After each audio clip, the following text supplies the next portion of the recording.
Kevin Costner's great advice in Yellowstone to Yosemite Doc. I love to learn and hear about history, and this love was a driving force in my decision to move to Wyoming. When I was 12, my grandparents brought my cousin and me on a vacation that would change my life. We made the loop from Illinois through Missouri into South Dakota, across Montana, and then to the best part of the trip, Wyoming. We drove south into Yellowstone National Park, which was on fire then, and saw the nation's first national park. I'm not the only one whose life was changed by a trip like that. Actor Kevin Costner was, too. Of course, he was the star of the Yellowstone TV series, but in 2022, he explored Yellowstone National Park and produced the docuseries Yellowstone 150. In the four-part series, he takes viewers through the park's history while he hikes and camps. He shares information he's learned through reading journals, reports, and books detailing the park's history. It is an incredible series that you should check out on Fox Nation. After doing the Yellowstone doc-series, he turned his attention to Yosemite National Park and the importance of each park to the U.S. Again, the series is on Fox Nation. The first 2 episodes are available, and I couldn't wait to see them. As I continued to watch, he described how geologist and surveyor Ferdinand Hayden convinced Congress to protect Yellowstone for the people's benefit and enjoyment. President Grant signed the act into law, and a national park was created for the first time.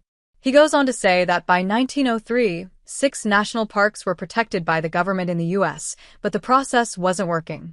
Gold miners, timber seekers, and poachers were destroying the parks with no punishment for doing so.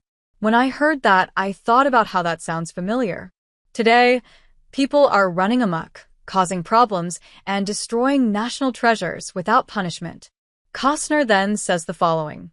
As a parent myself, I can confidently say that the rules that I believe don't really work if they're only enforced some of the time.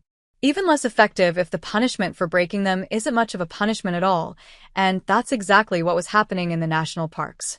He goes on to tell the story of a poacher. His name was Ed Howell, who was caught red-handed by the Army soldiers cutting off the heads of 10 bison that he'd killed in Yellowstone National Park.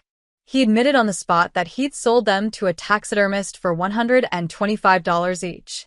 But, despite getting caught in the act, the only punishment allowed by the law was to make him leave, telling him he should never come back. Political views aside, I think this is something that everyone needs to hear.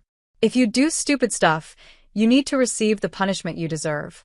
I didn't think I would hear something that made so much sense while getting my history nerd fix at 4:30 a.m. on a Saturday, but that's exactly what happened.